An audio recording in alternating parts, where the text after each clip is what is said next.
आओ एक फेर से बहुत सुंदर रचना भाई सैदानंद जी के जे हम विश्वास दियावे छिए गीत पर सब कमरिया के नाच पड़त। प्रेम से कहियो शंकर भगवान की। भाव छे बाबा मसान में जाकर अपन तांडव कर रहल छथिन, बड़ा सुंदर भाव से सुनी। बैसल छी जाको बाबा यो अपने मसान में, बैसल छी जाको बाबा अपने मसान में। पसहाना चैया देखू बिच शमशान में, पसहाना चैया देखू बिच शमशान में। बैसल छी जाको बाबा अपने मसान में।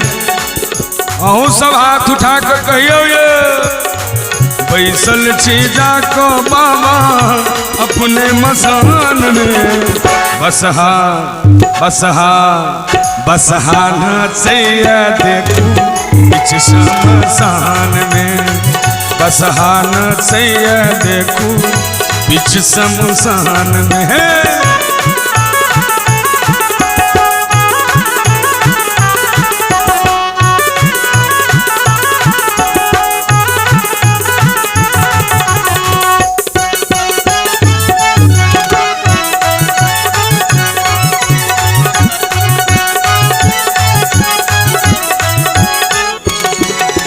त्रिशूल छूटल जटाया खूजल रही गल सापक हारियो। कोन देव के जाप करे छी कहियो महाकालियो। सुनै छी त्रिशूल छूटल जटाया खूजल हयो रही गल सापक हारियो। कोन देव के जाप करे छी कहियो महाकालियो। डमरू बजबियो बाबा बाबा बम बम बम बम बम बम बम बम बम बम बम। डमरू बजबियो बाबा राग अतान में, डमरू बजबियो बाबा राग अतान में। बसहा बसहा बसहा नचैया देखू बीच शमशान में, बसहा नचैया देखू बीच शमशान में।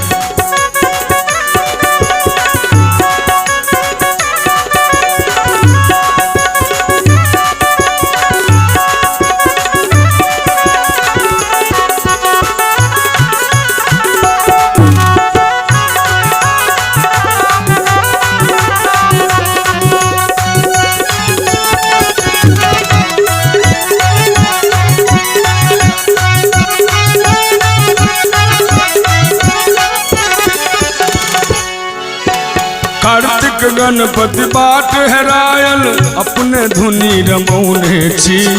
नंदी के चित्कार सुन कह किया नौने छी। हर हर महादेव। कार्तिक गणपति बाट हेरायल अपने धुनी रमौने छी। नंदी के चित्कार सुन कह किया नौने छी। पार्वती मैया के, पार्वती मैया के रथ में ठेकान में, पार्वती मैया के रख ठेकान में। बसहा बसहा बसहा नचैया देखू बीच शमशान में, बसहा नचैया देखू बीच शमशान में।